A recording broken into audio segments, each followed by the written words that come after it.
wabarakatuh. Kenalkan Ibu, kami dari Universitas Muhammadiyah Profesor Dr. Hamka. Di sini saya membawa teman-teman kelompok dari mata kuliah Pendidikan Inklusi. Perkenalkan, saya sendiri Muhammad Hamzah Iban. Lalu ada teman saya. Saya Kresna Safa. Sebelumnya di sini kami bertujuan wawancara itu untuk mengetahui atau menanyakan beberapa pertanyaan kepada Ibu tentang bagaimana sih menanggapi atau menghadapi anak yang mengalami kesulitan belajar. Nah, sebelumnya terima kasih Ibu sudah berkenan untuk dapat diwawancarai. Saya ucapkan terima kasih. Selebihnya bisa dimulai pertanyaan.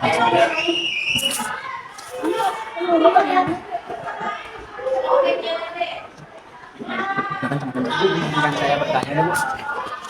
Jadi ini Bu, bagaimana sih Ibu mendampingi anak Ibu dalam belajar di rumah? Kayak ada metode apa sih yang menurut Ibu paling membantu dalam belajar bersama anak Ibu? Biasa aja sih, kadang kayak dibantu kayak matematika, hitung, kalau baca ya dia bisa baca, kalau nulis ya bisa, gitu doang, biasa aja. Mungkin kemudian dari saya, kapan sih ibu pertama kali mungkin ibu merasakan bahwa anak ibu perlu dukungan tambahan dalam belajar. Iya, maksudnya ibu mendorong anak ibu untuk belajar bersama gitu di luar jam sekolah. Iya, les sekolah. Iya. Di lesin atau? Iya, belajar di rumah aja. Emang sih nggak begitu jarang kalau di doang. Saya sebenarnya ya main. Cuma doang baru belajar juga. Mungkin kan di sekolah anaknya cerita, nah di rumah itu kegiatan apa yang disukai sama anaknya di sekolah? Kegiatan di sekolah. Dia nggak cerita.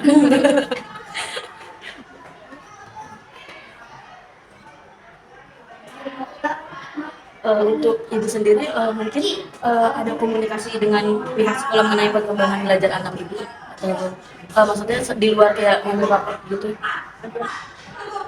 Bunda selalu ngasih tahu apa-apa aja yang dibutuhkan, apa sih kekurangan dia, kelebihannya gitu.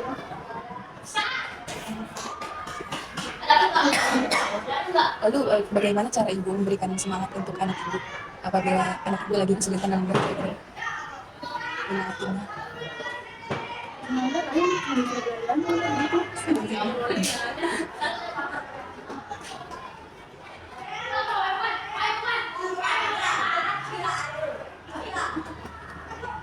Mungkin apa harapan ibu untuk perkembangan anak di sekolah ke depannya?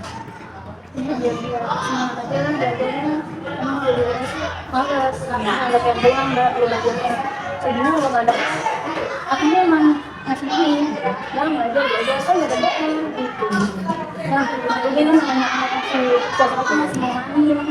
Kalau di anak laki-laki beda sama anak perempuan.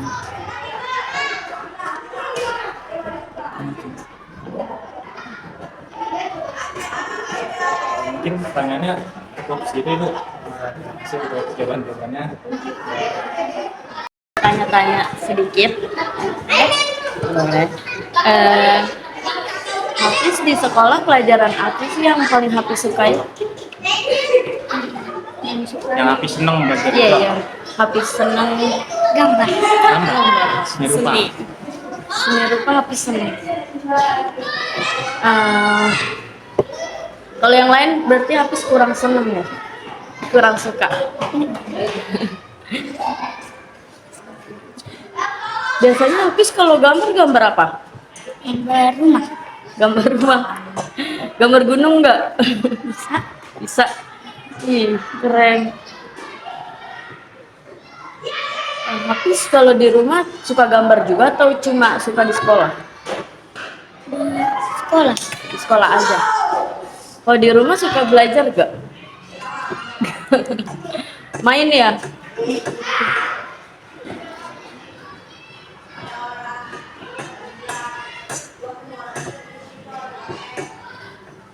Hafiz cita-citanya mau jadi apa?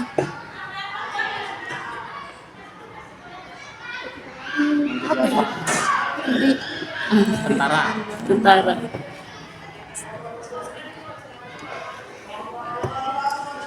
Nafis, mau nanya dong. Menurut Nafis, Hafiz. Hah?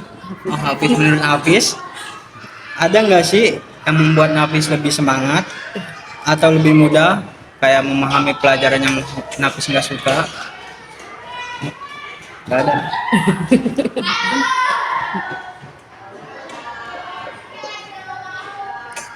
Kalau menurut Apis, yang membuat lebih semangat memahami pelajaran tuh apa? Menggambar aja atau ada yang lain? Gambar aja.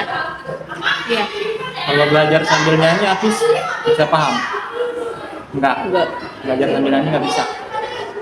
Berarti mesti ada gambar-gambarnya ya belajarnya.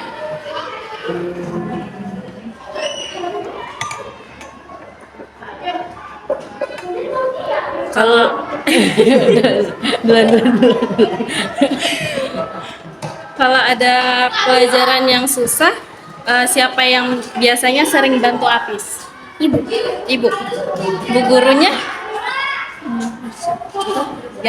Bantu juga. Kalau teman-teman Apis? Enggak dibantu.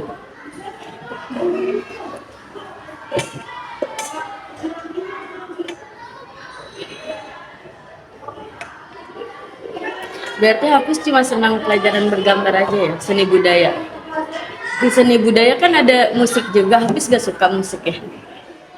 Gak suka.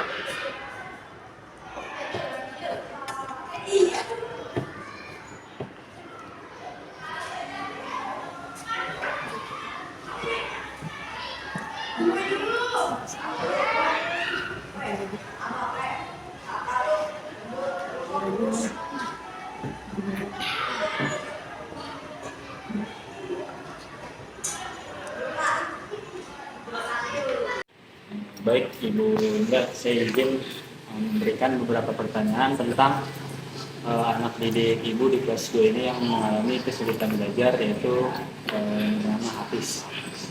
Baik, langsung aja ke pertanyaan pertama, Ibu. Apa kesulitan spesifik yang dialami siswa saat belajar yang si Hafiz ini? Misal kesulitan memahami konsep, kesulitan berkonsentrasi, kesulitan menyelesaikan tugas, dan itu, Bu. Kayaknya kesulitannya memahami konsep tuh. Ya. Kalau dilihat dari sehari-hari itu kayaknya nggak konsen dia menerima pelajaran yang disampaikan oleh guru. Jadi dia dengan cara lari-larian, dengan jalan-jalan, jadi kesannya nggak Jadi konsen. nggak merespon sama sekali ya? Iya. Nah, pertanyaan kedua ini, kapan sih kesulitan belajar pada si Hafiz ini mulai terlihat? Soalnya kalau dari awal pembelajaran kita bisa lihat satu-satu anak. Sepanjang kita berjalan mengajarkan siswa sini itu udah kelihatan gitu. Ini kita bisa lihat langsung, bisa kita pahamin satu orang di mana kelebihan kekurangannya bisa kita lihat sehari-harinya. Tapi si misalnya Hafiz ini kayak Ibu mengetahui nih si Hafiz ini, oh ini anak kesulitan belajar nih, itu dari kapan? Misal di pertemuan awal-awal tuh? Iya, awal nggak kelihatan. Apalagi kan saya punya adik kecil kan. Iya. Mungkin karena itu jadi orang tuanya nggak fokus ke dia aja gitu. Jadi Oh, ada fokusnya ngurus yang lain? Iya, ngurus yang lain. Terutama punya adik gitu masih bayi. Jadi mungkin itu terbagi-bagi. Jadi dia kurang perhatian, kurang lebih perhatiannya. Termasuk itu tadi dalam belajar. Jadi sebenarnya dia bisa, cuman karena pengaruh dari belajar, mungkin di rumah kurang konsentrasi, jadi kebawa ke sekolahan. Lalu pertanyaan ketiga, apakah ada perubahan perilaku atau emosi yang menyertai kesulitan belajar si Hafiz? Sepanjang yang saya tanganin, kan kita paham ya masing-masing murid, kita tahu sekian banyak lah kita paham. Termasuk salah satu Hafiz di sini karena kekurangan tadi adalah kesulitan belajar.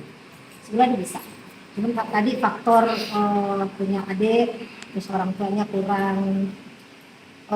kurang lebih jam belajar lebih ditingkatin lagi, fokusnya ke dua arah, harus yang tadi yang dia jadi terbagi kan karena ada ini. Nah kita tuh berusaha gimana caranya supaya anak ini ayo mau belajar, Jadi setiap hari kita pantau lebih dibanding yang lain, tapi tetap yang lain juga diperhatikan. Mudah-mudahan sepanjang sesi ada perubahan. Dia lebih konsen, walaupun cuman emang nggak nggak terlalu langsung naik gitu, tapi insya Allah ada perubahan. Sedikit. Iya, kita perhatiin lebih dari yang lain. Lalu apakah siswa SIAPIS ini pernah mengikuti tes atau pemeriksaan khusus untuk mengetahui SIAPIS ini penyebab kesulitan belajarnya itu apa? Karena awal masuk biasanya ada tes psikologi itu, Ya. ada orang yang kesini kan. Itu biasanya di kelas rendah deh. Nah itu pernah dites, dia termasuk nggak terlalu rendah juga sih, tapi lumayan, tapi masih di rata-rata gitu lah, Ya. tapi masih lumayan nggak terlalu bawah gitu. Jadi bisa. Lalu apa yang sudah dilakukan oleh sekolah untuk membantu SIAPIS mengatasi kesulitan belajarnya? Kalau saya menghadapi sebagai guru ya, kan perhatiannya lebih dari yang lain, gitu kan. Terus kita tahu, kita mau cari tahu solusinya apa sih gitu.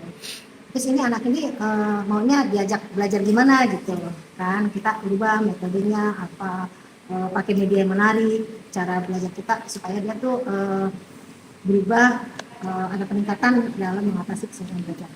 Terus saya konsultasi ke orang tuanya, saya panggil ada apa sih, barangkali kalau di sekolah kan kita bisa lihat ya, nah di rumah nih ada apa, kan kita nggak bisa lihat di rumah, orang tuanya lebih paham kan. Itu tadi salah satunya dia punya adik bayi. Tuh, jadi belajar anak ini kurang di rumah, kurang pokoknya kurang waktu untuk belajar, semuanya ibunya ini fokus untuk yang kecil ini. Terus jadi waktu belajarnya sedikit, bermain yang banyak. Kalau di rumah berarti. Jadi kita cari solusi untuk keluarganya gimana caranya, jadi kita sama-sama kerjasama untuk meningkatkan anak ini. Lalu apa yang diharapkan oleh ibu sebagai wali kelas kepada orang tua untuk membantu siswa SIAPIS? Saya inginnya tadi kerjasama. Jadi sekolah itu kan waktunya hanya sebentar. Mereka menitipkan kepada kita nggak sepenuhnya semua pegang guru gitu. Pendidikan awal dan pendidikan yang lebih itu adalah di rumah, di keluarganya. Jadi itu tadi saya konsultasi sama keluarganya, orang tuanya, gimana sih, yuk kita bareng-bareng untuk meningkatkan si anak ini supaya belajarnya meningkat. Kalau dia belajar dan meningkat pasti kan dari nilai kelihatan. Dari dia menjawab pertanyaan bisa kita lihat, bisa nggak, tanggap nggak dia. Itu tadi, jadi konsultasi ke keluarganya, ada apa sih, kita bareng-bareng, jadi kerjasama. Solusinya bareng-bareng kita berdua, nggak harus fokusnya ke sekolah. Karena kan sekolah aja, difokusin.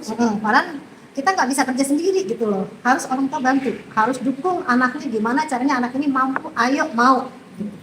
Ada perubahan.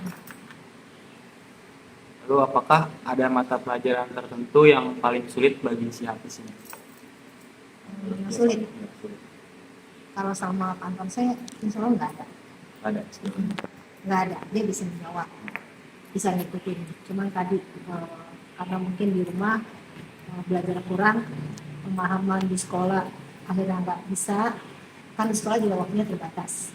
Kalau maksudnya satu pelajar aja kita dibatasi kan sekian jam, mungkin kesulitan dia di situ karena kurang waktunya. Butuh waktu lama juga untuk supaya itu dia paham, lebih meningkatkan lagi kesulitan dia dalam belajar. Jadi kayaknya terbata-bata gitu, terlalu keburu-buru waktu, akhirnya kan tertinggal gitu. Jadi itu tadi, kalau misalnya di rumah orang tua bisa mendukung, insya Allah di sekolah dia bisa ngikutin. Jadi intinya emang harus ada kerjasama, guru, sekolah, orang tua harus kerjasama untuk meningkatkan si anak ini supaya belajarnya baik dan hasilnya memuaskan. Lalu pertanyaan terakhir Ibu, apakah siswa SIAPIS ini memiliki minat atau bakat khusus yang bisa dikembangkan menurut Ibu? Dia kayaknya suka main bola deh. Main bola? Ya. Kalau saya perhatiin dia tuh aktif di olahraga. Jadi tuh kalau sehari-hari, saya lihat sehari-hari itu dia senangnya olahraga lari kayaknya. Jadi di luar akademik dia senang main olahraga gitu. Di samping kegiatan belajar di sekolah dia senang itu. Tapi tetap kita arahkan untuk lebih belajar juga. kan penting, nggak hanya satu itu aja yang gitu. Tetap kita harapkan untuk belajar yang lebih giat lagi, lebih semangat lagi. Kita cari solusinya apa sih kesulitan dia belajar selama ini, kendalanya apa, sebabnya apa, kita harus tahu. Tetap semuanya kita ingin semua murid yang kita tanam itu berhasil. Masya Allah.